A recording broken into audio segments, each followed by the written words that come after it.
അപ്പോൾ നമുക്ക് മഷ്റൂം കറി റെഡിയാക്കാം. അപ്പോൾ നമ്മുടെ പാൻ നന്നായിട്ട് ചൂടായിട്ടുണ്ട്. ഇതിലേക്ക് നമുക്ക് ആവശ്യത്തിന് ഓയിൽ ഒഴിക്കാം. ഞാനിവിടെ റോസ്റ്റഡ് സെസമി ഓയിലാട്ടോ ഒഴിക്കുന്നത്. ഇത് തന്നെ വേണമെന്നൊരു നിർബന്ധമില്ല. സാധാരണ ഓയിൽ റെഡിയാക്കിയിട്ടെടുക്കുക. പക്ഷേ എനിക്ക് ഈ റോസ്റ്റഡ് സെസമി ഓയിലിൻ്റെ ടേസ്റ്റ് നല്ല ഇഷ്ടമാണ്. അത് ഇതേപോലെ ഇങ്ങനെ മഷ്റൂം, അതേപോലെ എന്താ പറയുക, ഫ്രൈഡ് റൈസ് അല്ലെങ്കിൽ ഷ്രിമ്പൊക്കെ ഉണ്ടാക്കുമ്പോൾ ഇതിനൊരു ചൈനീസ് ഫ്ലേവറാണ്. നമ്മൾ ചൈനീസ് ഫുഡൊക്കെ കഴിക്കുന്ന ഒരു ഫ്ലേവർ. അപ്പോൾ അതിന് നല്ലൊരു ഫ്ലേവർ കിട്ടും. അപ്പോൾ അതിന് വേണ്ടിയിട്ടാണ് ഞാൻ സാധാരണ സെസമി ഓയിലല്ല, റോസ്റ്റഡ് സെസമി ഓയിൽ. അപ്പോൾ നമ്മുടെ ഓയിൽ നന്നായിട്ട് ചൂടായിട്ടുണ്ട്. അപ്പോൾ ഞാൻ ഇതിലേക്ക് ഫസ്റ്റ് കറുകപ്പട്ട, ഇതൊരു 3 പീസാണെങ്കിലും ചെറിയ ചെറിയ പീസുകൾ കേട്ടോ. പിന്നെ 2 ബേ ലീഫ്, അതും ഒന്ന് ചെറുതാക്കിയിട്ട് ചേർക്കാം. ഒരുപാട് ചെറുതാക്കണ്ട, നമ്മൾ കറിയിലിടുമ്പോൾ നമുക്കിങ്ങനെ കടിക്കാൻ വേണ്ടിയിട്ട് കടിക്കുമല്ലോ. അപ്പോൾ ഒന്ന് ഇതേപോലെ ഒന്ന് ഒടിച്ചിട്ട് ഇട്ടോ, കുറേ കുരുകുരു ഒന്ന് ഒടിച്ചിട്ടുണ്ട്. അപ്പോൾ നന്നായിട്ടൊന്ന് ചൂടാവട്ടെ. പിന്നെ ഞാൻ ഇതിലേക്ക് ചേർക്കാൻ വേണ്ടിയിട്ട് 2 സവോള നല്ല പൊടി പൊടിയായിട്ട് കട്ട് ചെയ്തിട്ടുണ്ട്. പിന്നെ കറിവേപ്പില, പിന്നെ ജിഞ്ചർ ഗാർലിക് പേസ്റ്റ് ഉണ്ട്, പച്ചമുളകുണ്ട്. അപ്പോൾ ഇതിലേക്ക് നമ്മൾ കറിവേപ്പിലയും പിന്നെ സവോളയാണ് ചേർക്കുന്നത്.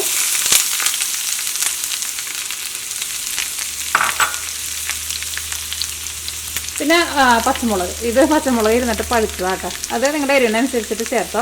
ഇതിലേക്ക് നമ്മൾ മുളക് പൊടിയൊക്കെ ചേർക്കുന്നുണ്ട് കേട്ടോ, കുറച്ച് കുരുമുളക് പൊടിയും ചേർക്കും. അപ്പോൾ അതനുസരിച്ചിട്ട് പച്ചമുളക് ചേർക്കും. ഇനി സവോള മൊരിഞ്ഞിട്ട് നല്ലൊരു ഗോൾഡൻ കളറാവണം. അപ്പോൾ ഇതേപോലെ സവോള നല്ല പൊടി പൊടിയായിട്ട് കട്ട് ചെയ്തിട്ട് എടുക്കണം കേട്ടോ. അപ്പോൾ ഞാനിവിടെ 1/2 കിലോ മഷ്റൂമാണ് എടുത്തേക്കുന്നത്. മഷ്റൂം ഓൾറെഡി ഞാനിവിടെ ക്ലീൻ ചെയ്ത് കട്ട് ചെയ്തെടുത്തിട്ടുണ്ട്. ഞാൻ ഇതിന് മുമ്പ് കുറച്ച് നാൾ മുമ്പ് തന്നെ മഷ്റൂമിൻ്റെ ഒരു റെസിപ്പി അല്ലെങ്കിൽ 2 റെസിപ്പി ചെയ്തിട്ടുണ്ട്. അതിന് ഞാനത് ക്ലീൻ ചെയ്യുന്നതൊക്കെ ഞാൻ കാണിക്കുന്നുണ്ട്. മഷ്റൂം നിങ്ങൾ ക്ലീൻ ചെയ്യുന്ന സമയത്ത് ഒരു സമയത്ത് വെള്ളത്തിലിട്ട് വെക്കരുത് കേട്ടോ. ഓരോന്ന് എടുത്തിട്ട് വെള്ളത്തിലിട്ടിട്ട് കഴുകിയിട്ട് അപ്പാപ്പ എടുത്ത് മാറ്റാം. കാരണം മഷ്റൂം അങ്ങനെ വെള്ളത്തിൽ അങ്ങനെ കിടന്നിട്ടുണ്ടെന്ന് വെച്ചിട്ടുണ്ടെങ്കിൽ അതിനുള്ളിലേക്ക് കുറേ വെള്ളം കയറും. ഇപ്പോൾ നാട്ടിലേക്കെന്ന് വെച്ചിട്ടുണ്ടെങ്കിൽ എനിക്ക് തോന്നുന്നു ചില സമയത്തേക്ക് ഇടിയൊക്കെ വെട്ടുമ്പോൾ നമുക്ക് കൂണ് കിട്ടുന്നുണ്ടല്ലോ.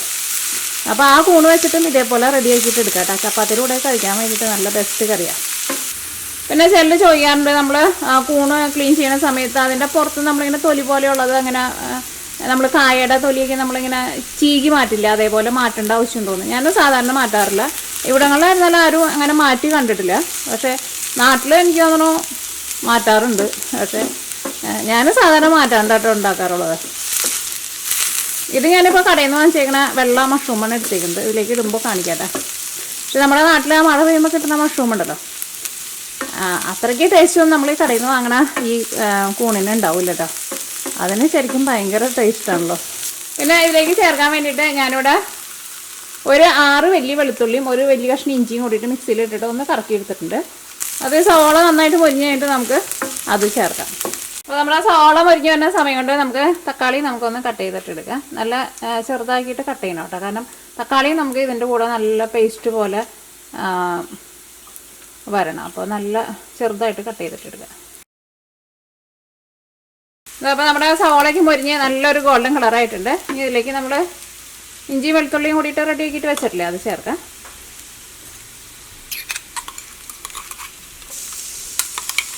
ഇതിൻ്റെയും ആ ഒരു പച്ചൊരു ടേസ്റ്റ് പോകണം. അപ്പോൾ നമ്മുടെ ജിഞ്ചർ ഗാർലിക് പേസ്റ്റും അത് കിടന്നിട്ട് നന്നായിട്ട് മുരിഞ്ഞ് ആ പച്ചൊരു ടേസ്റ്റൊക്കെ മാറിയിട്ടുണ്ട്. ഇനി നമുക്ക് ഇതിലേക്ക് മസാലപ്പൊടികൾ ചേർക്കാം. ഫസ്റ്റ് മഞ്ഞൾപ്പൊടി ചേർക്കാം. മഞ്ഞൾപ്പൊടി ഞാനിതിലേക്ക് 1/2 ടീസ്പൂണാണ് ചേർക്കുന്നത്.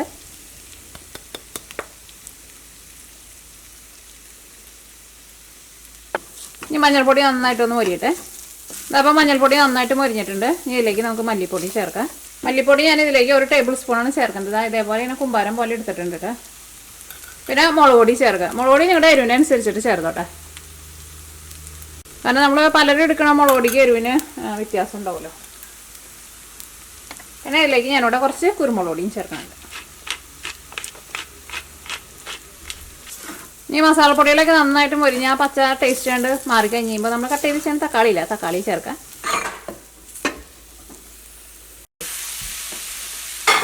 അതാണ് മസാലപ്പൊടികളൊക്കെ നന്നായിട്ട് മൊരിഞ്ഞ് കഴിയുമ്പോൾ ഞാൻ അതിലേക്ക് നമ്മൾ കട്ട് ചെയ്ത് വെച്ചാൽ 2 തക്കാളി ചേർത്തു. ഇനി ഇതിലേക്ക് ആവശ്യത്തിന് ഉപ്പ് ചേർക്കാം.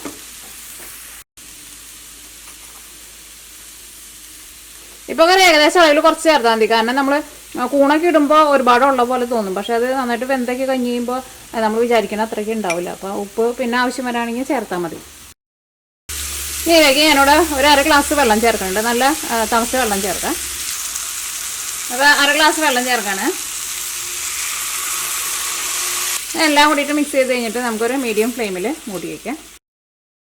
ഇപ്പോൾ നമ്മുടെ തക്കാളി നോക്കിയൊക്കെ നന്നായിട്ട് വെന്ത് ഉടഞ്ഞു വന്നിട്ടുണ്ട്. ഇപ്പോൾ നമ്മൾ മഷ്റൂം ചേർക്കരുത് കേട്ടോ. ഒന്നും കൂടി ഞാൻ മൂടി വയ്ക്കുകയാണ്. എന്നിട്ട് നമ്മളൊരു ചെറിയ തീയിലിട്ടിട്ട് ഈ തക്കാളി നന്നായിട്ട് ഇങ്ങനെ ചെറുതായിട്ട് ഒന്ന് മുരിഞ്ഞ പോലെ വരില്ലേ, അങ്ങനെ മുരിഞ്ഞ പോലെ വന്നിട്ട് ഒന്ന് എണ്ണ ഓയിലൊന്നും തെളിഞ്ഞിട്ട് വരില്ലേ, അതേപോലെ വരണം. അത് കഴിഞ്ഞിട്ട് വേണം നമുക്ക് കൂണ് ചേർക്കാൻ വേണ്ടിയിട്ട്. എന്നാൽ മാത്രമേ നമ്മുടെ കറിക്ക് ടേസ്റ്റ് ഉണ്ടാവുള്ളൂ കേട്ടോ. നമുക്കൊന്ന് ഇളക്കിയിട്ട് നമുക്ക് മൂടി വയ്ക്കാം. അപ്പോൾ ഇതിലേക്ക് ഞാനിവിടെ ഗരം മസാല ചേർക്കാണ്.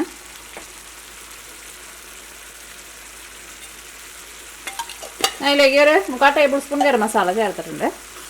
ഫസ്റ്റ് നിങ്ങൾ ഇത്രയ്ക്ക് ചേർക്കുക. അത് കഴിഞ്ഞിട്ട് പിന്നെ ലാസ്റ്റ് കറിയുടെ ടേസ്റ്റ് നോക്കിയിട്ട് പിന്നെ വേണമെന്ന് വെച്ചിട്ടുണ്ടെങ്കിൽ അപ്പം ചേർത്താൽ മതി. അപ്പോൾ ഇനി മൂടി വയ്ക്കാട്ടെ നമ്മൾ. അപ്പോൾ ഈ നമ്മുടെ തക്കാളി എന്തായി നോക്കാം. അത് നോക്കിക്കേ. ഇപ്പോൾ ഇതിനകത്ത് ആ തക്കാളിയിലെ ആ ചാറൊക്കെ ആണ്ട് വറ്റി ഇതിനകത്ത് നോക്കിക്കേ ഓയിൽ തെളിഞ്ഞ് വന്നിരിക്കുന്നുണ്ട്. ഇതേപോലെ ഇങ്ങനെ വരണം. അപ്പോൾ ഇതേപോലെ ഇങ്ങനെ വരാൻ വേണ്ടിയിട്ട് കുറച്ച് സമയം എടുക്കട്ടോ. അല്ലെങ്കിൽ നമ്മൾ ഇതിൻ്റെ കൂടെ നമ്മൾ കൂണ് ഇട്ടിട്ടുണ്ടെന്ന് വെച്ചിട്ടുണ്ടെങ്കിൽ കൂണിലും ഓൾറെഡി അത്യാവശ്യം നന്നായിട്ട് വെള്ളം ഉണ്ടല്ലോ. അപ്പോൾ ഈ തക്കാളിയുടെ വെള്ളം കൊണ്ട് പറ്റിയില്ലെന്ന് വെച്ചിട്ടുണ്ടെങ്കിൽ ഒരു വെള്ളച്ചൊക വരും നമ്മുടെ കറിക്ക്. അപ്പോൾ ഇതേപോലെ ഇങ്ങനെ വരണം. ഇതിലേക്ക് ഞാനിവിടെ 1/2 കിലോ കൂണ് ക്ലീൻ ചെയ്ത് കട്ട് ചെയ്ത് വെച്ചിട്ടുണ്ട്. അത് ചേർക്കാം. ഇനി ഇതിലേക്ക് ഞാനിവിടെ ഒരു വലിയൊരു തേങ്ങയുടെ പകുതി എടുത്തിട്ട് തേങ്ങാപ്പാൽ റെഡിയാക്കിയിട്ട് വെച്ചിട്ടുണ്ട്. അപ്പോൾ ഇനിയിപ്പോൾ നിങ്ങളുടെ തേങ്ങാപ്പാൽ ഇല്ലയെന്ന് വെച്ചിട്ടുണ്ടെങ്കിൽ സാധാരണ തളച്ചുവെള്ളം ഒഴിച്ച് കൊടുത്തിട്ട് നിങ്ങൾക്ക് ഇത് റെഡിയാക്കിയിട്ട് എടുക്കാം. പക്ഷേ ആ തേങ്ങാപ്പാൽ ഒഴിച്ചിട്ട് എടുക്കുമ്പോഴായിരിക്കും എന്താ പറയുക ശരിക്കും ഒരു നല്ലൊരു ടേസ്റ്റ് ഉണ്ടാവുക. അല്ലെങ്കിൽ തേങ്ങാപ്പാലിന് പകരം നിങ്ങൾക്ക് ക്രീം വേണമെന്ന് വെച്ചിട്ടുണ്ടെങ്കിൽ ക്രീം ചേർക്കാം കേട്ടോ. ഫ്രഷ് ക്രീം ഉണ്ടല്ലോ, അത് ചേർക്കാം. ഇനിയിപ്പോൾ നിങ്ങൾക്ക് ഡ്രൈ ആക്കിയിട്ടാണ് എടുക്കണതെന്ന് വെച്ചിട്ടുണ്ടെങ്കിൽ ഇതിനകത്തേക്ക് ഇനി ഒന്നും ചേർക്കണ്ട. കുറച്ച് മല്ലിയിലയും കൂടി ചേർത്ത് കഴിഞ്ഞിട്ട് മൂടി വെച്ചിട്ട് കൂണ് ഈ മസാലയിൽ ഇട്ടിട്ട് വേവിച്ചിട്ട് എടുക്കുക. അങ്ങനെ വേണമെന്ന് വെച്ചിട്ടുണ്ടെങ്കിൽ അങ്ങനെയും ചെയ്യാം. ഇത് നമ്മളിപ്പോൾ ഒരു ഇച്ചിരി ചാറിലാണ് എടുക്കേണ്ടത്. അപ്പോൾ നമുക്ക് ചപ്പാത്തിയുടെ കൂടെയൊക്കെ ചോറിൻ്റെ കൂടെയൊക്കെ കഴിക്കാനൊക്കെ ആണെങ്കിൽ നല്ലതായിരിക്കുമല്ലോ. അപ്പോൾ ഞാൻ ഡ്രൈ ആയിട്ടല്ല എടുക്കേണ്ടത്. ഡ്രൈ ആയിട്ടാണെന്ന് വെച്ചിട്ടുണ്ടെങ്കിൽ വേറെ ഒന്നും ചേർക്കണ്ട. അപ്പോൾ ഇതിലേക്ക് നമ്മൾ തേങ്ങാപ്പാൽ ഒഴിക്കുകയാണ്. ഞാൻ ഒറ്റ പാലായിട്ടാണ് എടുത്തേക്കുന്നത്. ഇത് അത്യാവശ്യം നല്ല വലിയ തേങ്ങയായിരുന്നു. ചെറിയ തേങ്ങയ്ക്കാന്ന് വെച്ചിട്ടുണ്ടെങ്കിൽ ഒരു തേങ്ങ ഫുള്ളെടുത്തു. ഇനി നമുക്ക് ഇതിലേക്ക് മല്ലിയില ചേർക്കാം. ഇനി ഇത് നന്നായിട്ട് കൂട്ടി വയ്ക്കുക. എന്നിട്ട് കറി നല്ലൊരു തള വന്നു കഴിയുമ്പോൾ പിന്നെ നമുക്ക് മീഡിയം ഫ്ലെയിമിലേക്ക് മാറ്റി വയ്ക്കാം. അപ്പോൾ നമ്മുടെ കറി നോക്കിക്കേ തിളച്ചുകൊണ്ടിരിക്കുന്നുണ്ട്. ഇടയ്ക്ക് ഒന്ന് ഇളക്കിയിട്ട് കൊടുക്കണം കേട്ടോ. അപ്പോൾ ഈ നമ്മുടെ കറി എന്തായി നോക്കാം. കറി ഇടയ്ക്ക് ഞാനൊന്ന് ഇളക്കിയിട്ട് കൊടുക്കണ്ടായിരുന്നു. തീ ഒരുപാട് കൂട്ടിയിട്ടല്ല വെച്ചിരിക്കുന്നത്. അപ്പോൾ കറി നമ്മൾ തേങ്ങാപ്പാൽ ഒഴിച്ച് കഴിഞ്ഞിട്ട് ഞാനിവിടെ ഒരു 15 മിനിറ്റ് ഇതേപോലെ മുടി വെച്ചിട്ടുണ്ടായിരുന്നു കേട്ടോ. കാരണം ഒരു ചെറിയ തീയിലിരുന്നിട്ട് ഇങ്ങനെ തിളച്ച് വരണം. അപ്പോൾ നമ്മുടെ കറിയുടെ ചാറൊക്കെ ഇരുന്നാലും ചെറുതായിട്ടൊന്ന് കുറുകി വന്നിട്ടുണ്ട്. ഇനി ഞാനിതിലേക്ക് ഒരു ചെറിയ കഷ്ണം ബട്ടറും കൂടിയിട്ട് ചേർക്കുന്നുണ്ട്. അത് വേണമെന്ന് വെച്ചിട്ടുണ്ടെങ്കിൽ ചേർത്താൽ മതി. അല്ലെങ്കിൽ നെയ്യ് ചേർക്കാം. ഒരു ടേബിൾ സ്പൂൺ നെയ്യ് ചേർക്കാം. ഇത് കൂണാണല്ലോ, അപ്പോൾ അതുകൊണ്ട് തന്നെ നല്ലൊരു ബട്ടറോ നെയ്യോ ചേർത്തിട്ടുണ്ടെങ്കിൽ നല്ലൊരു ഫ്ലേവർ കിട്ടും. ഇനി നമ്മൾ തീ ഓഫ് ചെയ്യാണ്. ഇനി കറിയിലേക്ക് നമുക്ക് താളിച്ചിടാം. അപ്പോൾ നമ്മുടെ ഓയിൽ ചൂടായിട്ടുണ്ട്. ഫസ്റ്റ് നമുക്ക് കടുക് പൊട്ടിക്കാം. ഞാനിതിലേക്ക് ഒരു 2 നുള്ളു ഉലുവയും കൂടിയിട്ട് ചേർക്കുന്നുണ്ട്. ഒരുപാട് ചേർക്കരുത് കേട്ടോ. ഇത് എത്ര ഉലുവ ഉണ്ടാവും? ഒരു 8 അല്ലെങ്കിൽ ഒരു 9 ഉലുവ ഉണ്ടാവും. അത്രയ്ക്ക് ചേർത്താൽ മതി. നല്ലൊരു മണമൊക്കെ ഉണ്ടാവും. അപ്പോൾ ഇനി കറിയിലേക്ക് നമ്മൾ താളിച്ചത് ചേർക്കുകയാണ്. അത് ഉള്ളി നന്നായിട്ട് പൊരിഞ്ഞ് കഴിഞ്ഞപ്പോൾ ഞാനിതിലേക്ക് ഒരു 2 നുള്ളു മഞ്ഞൾപ്പൊടിയും ഒരു ഇച്ചിരി മുളക് പൊടിയും ചേർത്തിട്ടുണ്ടായിരുന്നു. തേങ്ങക്കൊത്ത് വേണമെന്ന് വെച്ചിട്ടുണ്ടെങ്കിൽ തേങ്ങക്കൊത്തും കൂടിയിട്ട് വറുത്തിട്ട് ചേർക്കട്ടെ.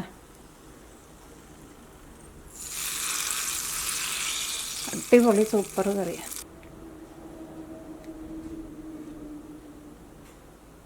അപ്പോൾ അങ്ങനെ നമ്മുടെ നല്ല ടേസ്റ്റി ആയിട്ടുള്ള നമ്മുടെ കൂണ് കറി റെഡി ആയിട്ടുണ്ട്. ചോറിൻ്റെ കൂടെ ചപ്പാത്തിയുടെ കൂടെ ഒക്കെ കഴിക്കാൻ വേണ്ടിയിട്ട് നല്ല ടേസ്റ്റുള്ള കറി കേട്ടോ. അപ്പോൾ നിങ്ങളൊക്കെ കൂണ് വാങ്ങാമെന്ന് വെച്ചിട്ടുണ്ടെങ്കിൽ അല്ലെങ്കിൽ കടയിൽ ചെല്ലുമ്പോൾ കൂണ് കാണുമ്പോൾ ഇങ്ങനെ ഓർത്താൽ മതി, ഇങ്ങനെ ഒരു കറി വെക്കാമല്ലോ എന്ന് വിചാരിച്ചിട്ട് നിങ്ങൾ വാങ്ങിച്ചിട്ട് വെക്കുക. പിന്നെ ഒഴിക്കുമ്പോൾ നല്ല ഫ്രഷ് തേങ്ങാപ്പാൽ ചേർക്കുക.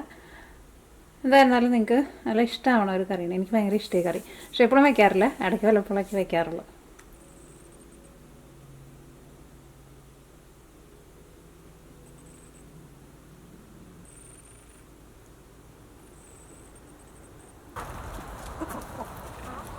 അപ്പോൾ ഞാൻ വൈകുന്നേരമായപ്പോൾ പുറത്തേക്ക് ഇറങ്ങിയതാണ്. അവിടെ കുറച്ച് അടുക്കളയിൽ നമ്മുടെ കുറച്ച് വേസ്റ്റൊക്കെ ഉണ്ടായിരുന്നു. അപ്പോൾ അത് കൊടുക്കാൻ വേണ്ടിയിട്ട് വന്നത്. ഞാൻ തേങ്ങാപ്പീരയും അതൊക്കെ എടുത്തിട്ടുണ്ടായിരുന്നു. അതൊക്കെ കഴിക്കുന്നുണ്ട് അവർ. അത്യാവശ്യം നല്ല തണുപ്പുണ്ട് കേട്ടോ. നമ്മുടെ ആ വെള്ളക്കോഴിയുടെ ഒരു കാലിന് വയ്യാന്ന് ഇന്നലത്തെ വീഡിയോയിൽ പറഞ്ഞിട്ടുണ്ടായിരുന്നില്ല. അത് കഴിഞ്ഞിട്ട് ഞാൻ അപ്പോൾ തന്നെ പിടിച്ച് നോക്കിയിട്ടുണ്ടായിരുന്നു കേട്ടോ. പക്ഷെ കാലുമൊന്നും കണ്ടില്ല കേട്ടോ. അതെനിക്ക് തോന്നണു ആ കൂടിൻ്റെ മുകളിലേക്ക് ചാടിയും പിന്നെ എപ്പോഴും ചാടി അങ്ങനെയല്ല അവർ കയറണത്. അവർക്കവിടെ ലാഡർ വെച്ച് കൊടുത്തിട്ടുണ്ട്, പക്ഷെ അവരതുമ്മ കയറണില്ല. അങ്ങനെ കണ്ട അതിൻ്റെ കാലിനെന്തോ പറ്റിയതാ.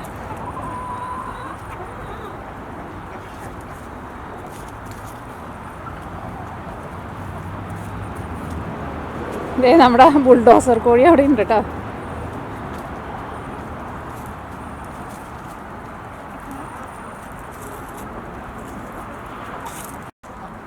അങ്ങനെ ഇലയുടെ കളറുകളൊക്കെ മാറിക്കൊണ്ടിരിക്കണു.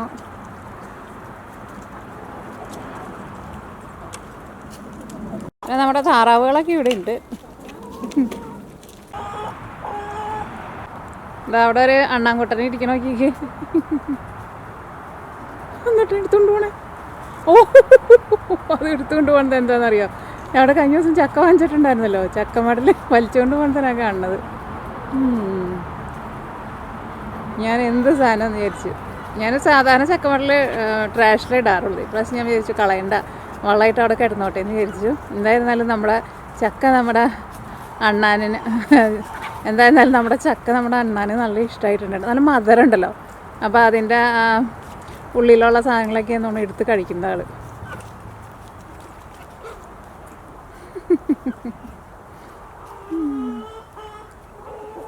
ഇവർ നല്ല രസമാട്ടെ. ഇവരിങ്ങനെ കുഴിയൊക്കെ കുത്തിയിട്ട് ഇങ്ങനെ ഓരോ സ്ഥലത്ത് ഒരു മരത്തിൻ്റെ കായുണ്ട്, കായയുടെ പേര് എനിക്ക് അറിഞ്ഞൂടാ.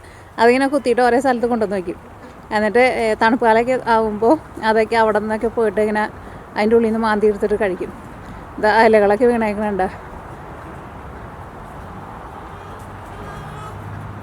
പിന്നെ അതാ അവിടെ ഇങ്ങനെ ഈ ക്രിസ്മസ് ട്രീ പോലെ നിൽക്കണ ഈ മരം ഉണ്ടല്ലോ, ഇതിൻ്റെ ഇല കൊഴിയില്ല കേട്ടോ. ബാക്കിയുള്ള എല്ലാ മരത്തിൻ്റെ ഇലകൾ കൊഴിയും. ഇതും നോക്കി അതേപോലെ തന്നെ ക്രിസ്മസ് ട്രീ പോലത്തെ ഒരു മരമാണ്. ഇതിൻ്റെയും ഇലകൾ കൊഴിയില്ല. ഇങ്ങനത്തെ മരത്തിൻ്റെ ഇലകൾ മാത്രമേ കൊഴിയാണ്ട് നിൽക്കുള്ളൂ. ബാക്കിയുള്ളത് എല്ലാം കൊഴിയും. അത് എത്ര ഐസ് വീണാലും അതങ്ങനെ നിൽക്കും.